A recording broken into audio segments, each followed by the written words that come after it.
Angie's husband, Roy, wanted to. Stud finder, stud finder. I have a stud finder. Amazingly, Johnny did buy a stud finder. That looks like a stud. But he doesn't trust it. I don't think we know how to use this thing. Well, Standard stud finders have something called a capacitor plate. That plate is able to read the density of whatever it's next to. When the density of the wall changes due to the presence of hidden wood, the device knows it's over a stud. where now? Come on, I need your help here. I guess that's the stud. If you have no stud finder, fear not. That's why these wall anchors exist. You see, without a wall anchor, Okay. Put a screw in. bare drywall is just too crumbly to support anything heavy. Good stuff. Stop. No, that's gonna fall down.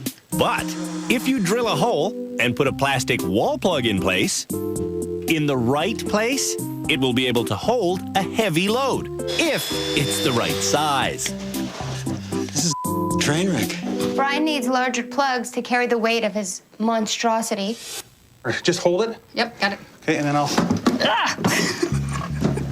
Brian M. gets his monstrosity on the wall, but the adhesive doesn't have the magical properties he was hoping for. Veronica. Two nails.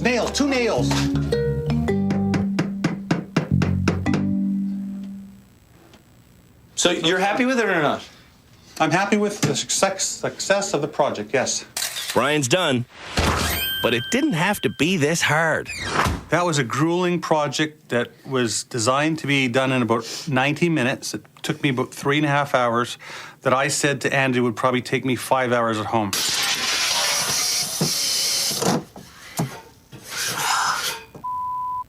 Angie's using long drywall screws to attach her hinges. You went through. What? You went through a nice bit, too. I'm hoping I'm gonna find a stud here. It seems pretty hollow. Oh my God. This cabinet would kind of work if the hinges were on straight. Oh.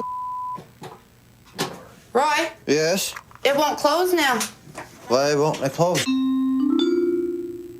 Angie thinks putting bigger screws through the same holes will somehow fix the hinges. But Okay. Let's see. Oh my God. Angie fails. And she still wants congratulations. All right, well, congratulations. Thank you. Brian P's cabinet is now supported by a 2x4. Do you think that's gonna fall down? And his shelves are extremely slanted. That, my son, is art. Abstract. Brian's cabinet makes Angie proud. Man, I thought mine sucked. When Johnny puts his cabinet on the wall, Good, we're getting it. he's as proud as a peacock. Hey now, can I test? Yes? Johnny's mirror is a total bust. But I was going to secure that. Eric's tool knowledge is rapidly improving. He uses the radial arm saw to cut perfect dado slots into his cabinet frame. I love this. Cool, eh? When his shelves go in and his back goes on, Let's put this cabinet up. Eric tries mounting his cabinet. Holding. But without a stud finder, he's going to have problems. So I can't find a stud, but it's holding. Whatever. It's not holding. Eric's cabinet is dangerous. Yeah, you bet. Everybody else's is finished. So again, Eric's project.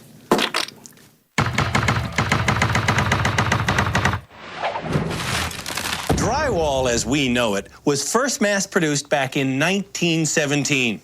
Today, the world goes through about 30 billion square feet of drywall every single year. It's an incredibly popular product, but it's kind of really hard to work with. And that's a problem because the next challenge for Canada's Worst Handyman is going to be drywalling their rooms. Oh, yeah. Here we go. Stuck on the ceiling, Roy. Doing drywall is one of those tasks that many bad Canadian handymen think they can do Oh, that's nice. without receiving any instructions. What we have to do is measure and cut, measure and cut, measure and cut. To see how they think it should be done, Is there a difference between both sides? Canada's worst handymen are doing drywall Holy! without getting a lesson. Now pull it tight, but tight. Oh, Johnny, you're pushing me over. Well, I had to move it up. The first thing you should know about drywall is that it's basically dried plaster contained within 2 sheets of paper. So, shaping it is easy if your utility knife is sharp. Next thing to know is that drywall should be installed horizontally. It's easier to handle and It's beveled a little smaller there. So you put factory edge to factory edge, which creates a little dip. And when you mud it, it creates a nice, even, flat surface. to hold this gypsum-based product in place, the experts are using drywall screws and a dimpler.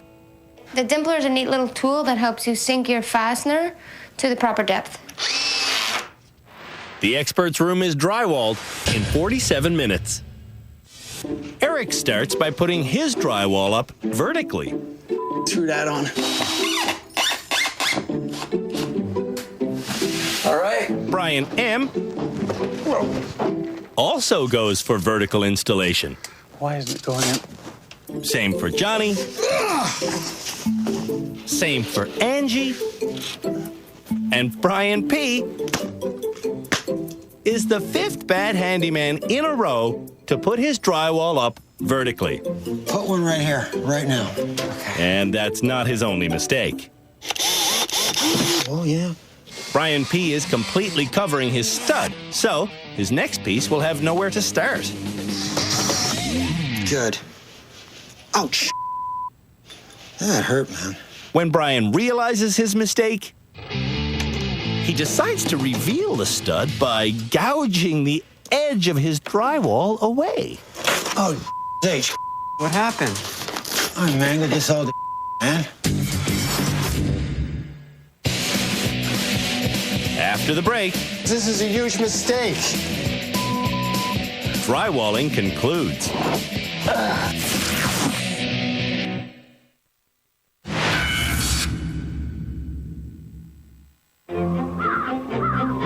Canada's worst handymen are in our Wilderness Rehabilitation Centre installing drywall in their rooms. Darlis doesn't want Johnny to lose track of his studs. Pay attention to where the studs are running because you're going to need to know that. I'd even mark the ceiling. Johnny doesn't mark anything. And he misses the stud with half of his screws, which leaves their heads raised. You're never going to be able to mud over that. It's not catching. You're not catching the stud. That's where the stud was. Well, honey, you're not catching it. Look at it. It's not hitting anything. Angie's drywall is 2 inches taller than her wall. So she's trying to shave it down to size using a drywall rasp, which is like an industrial strength cheese grater. A bit more, eh? Whew, man, it's dusty. Oh, yeah. A rasp is good for removing 1/8 of an inch of drywall at the most. Just nicking the ceiling. Any more than 1/8 of an inch, and you're better off using a knife.